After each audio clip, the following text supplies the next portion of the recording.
We have reached unto the summit of the 1st edition Pathfinder Oracle's power with their 9th level spells.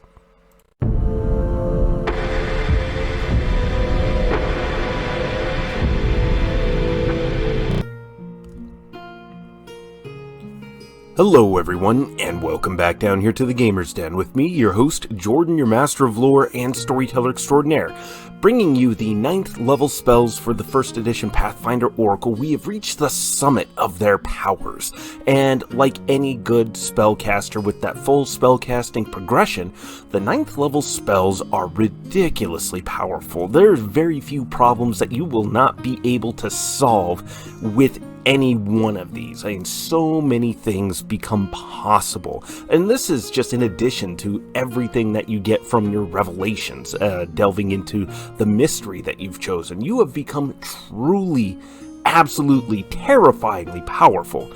And just remember that this spell guide is just that. These are just guides. There are certainly many, many more amazing spells than the handful that we have on offer for you. These ones just, I believe, offer a very, very high amount of bang for your buck. They're going to be incredibly useful across a multitude of different kinds of builds, but in particular, I think these mesh pretty nicely with the time mystery. And if you find a spell that just really fits with the overall theme, build, and motif for whatever you have going for your character, then go with that. Don't just go with something that is purely mechanically, mathematically effective. No, tell a good story with your character. And hell, by this point, you have access to 9th level spells. I'm sure you've told an incredible story, or are starting off on an incredible story as well. So pick out whatever your heart desires and build the character that's fun for you. But before we get into the exact spells, and now that I've gotten my little preamble out of the way there, if you're new here to the channel, go on down there, hit the subscribe button, and become a regular member here at the Gamer's Den. Or, if you've already gone on ahead and listed yourself on such an incredible roster of legendary heroes, then go on down to hit the like button and share the video far and wide. But now, let's actually start talking about your spells for 9th level. And to kick things off for us here, we have Energy Drain. Pick a target that's within 25 feet plus 5 feet for every 2 caster levels and strike them with a ray of negative energy, which is a ranged touch attack. That will deal 2d4 negative levels to them. 24 hours after, the target makes a fortitude save, DC 10 plus 9, the spell's level, plus your charisma modifier.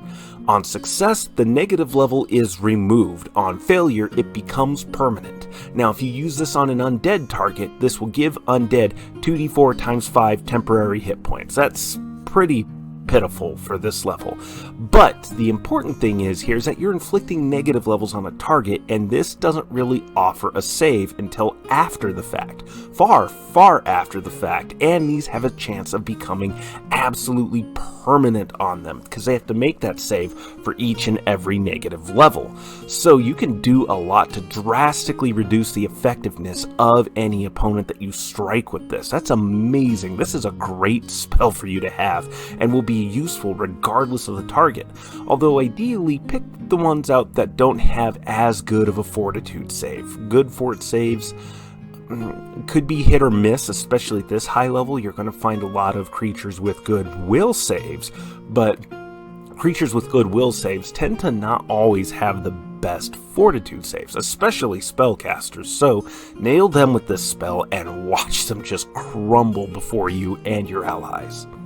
But then, to help bolster your allies, we have a spell that is propped up on every single spell level so far. That's Summon Monster 9. Summon creatures at a point within 25 feet plus 5 feet every 2 levels. Summon an Astral Deva, Galia Zada, Nalfashni, Cloud Giant, or 1d3 creatures from Summon Monster 8, or 1d4 plus 1 from Summon Monster 7 on back. So that's an incredible array of creatures to summon. All of those are powerful and effective, and it's by no means the limit of the list either. I just think these ones are going to be particularly interesting, either for the amount of power that they bring to the table, or the spell-like abilities that they have access to. Just bear in mind that summoned creatures cannot summon more creatures. That would just spiral into madness, but the various other spell-like abilities that they have on hand can almost in many ways function like you have summoned another spellcaster to the battlefield, which is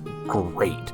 Absolutely worth a spell slot in my opinion. And just remember, you're summoning to also flank, to create good positioning for you and your party, to provide other bonuses, and to just make everybody's life hell that stands in your way. So bear that in mind as you strategically place your summons. But then, of course, we move on from there, and we move on to something that would be considered the pièce de résistance for divine spellcasters, and that's Miracle. Duplicate any cleric spell of 8th level or lower. Duplicate any other spell of 7th level or lower. Undo the harmful effects of certain spells, such as Feeble Mind or Insanity. Have any effect whose power level is in line with the above effects. A more powerful miracle may be cast, but at the cost of 25,000 gold pieces in diamond dust, possibly allowing these effects: raising fallen allies to continue fighting, moving you and your allies with everyone's gear from one plane to a specific locale through planar barriers with no chance of error. Or also protecting a city from an earthquake, volcanic eruption, flood, or other major natural disaster. In any event, a request that is out of line with the deity's or alignment's nature is refused.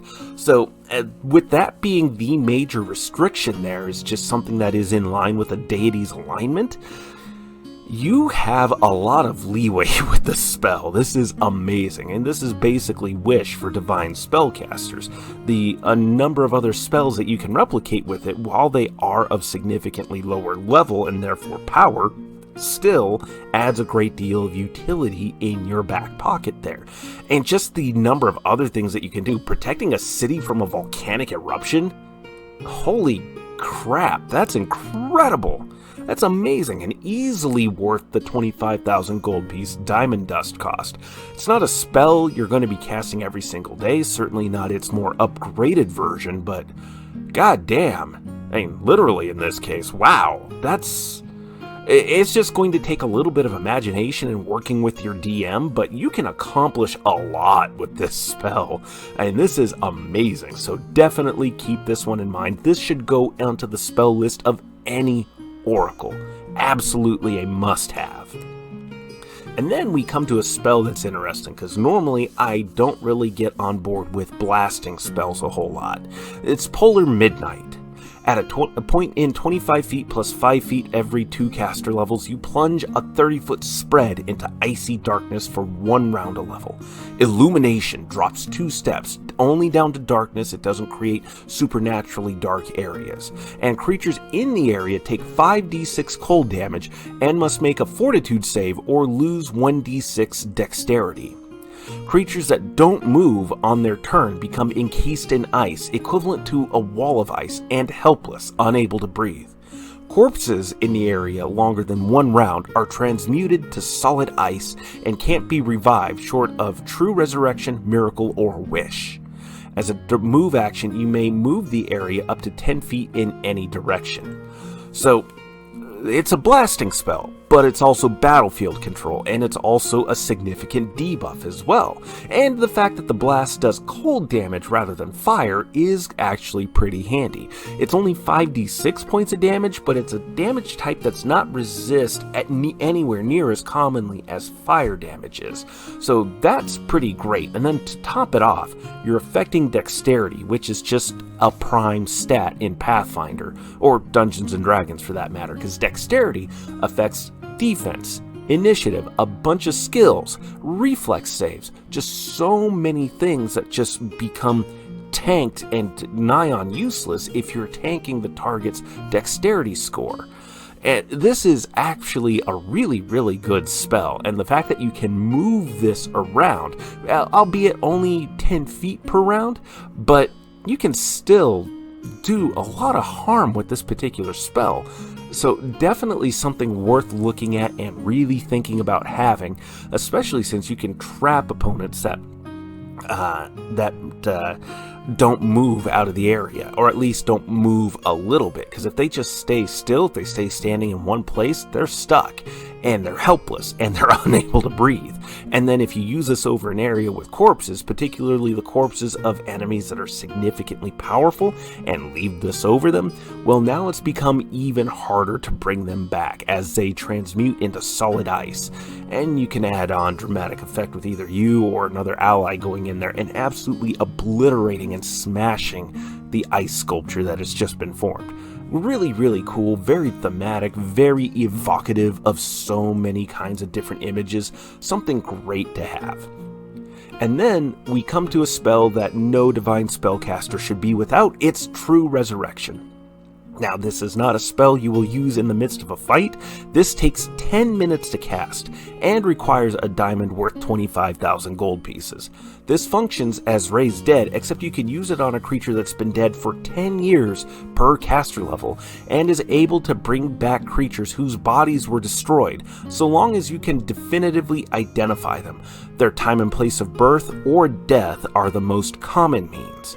Upon completion, the target is fully restored in hit points, their health, their full health, not just their hit points, but the overall health and vigor. Any diseases, status effects are removed from them, with no levels lost or loss of constitution, and all spells that were prepared when it died are also restored. This can restore undead, elementals, outsiders. The only limitation to this really are to those who died of old age. Those who met a timely end, they are not able to be brought back by True Resurrection. But when you consider the line of work adventurers are in, the people who can afford this, and the people who will most likely need this, True Resurrection is definitely well worth its cost.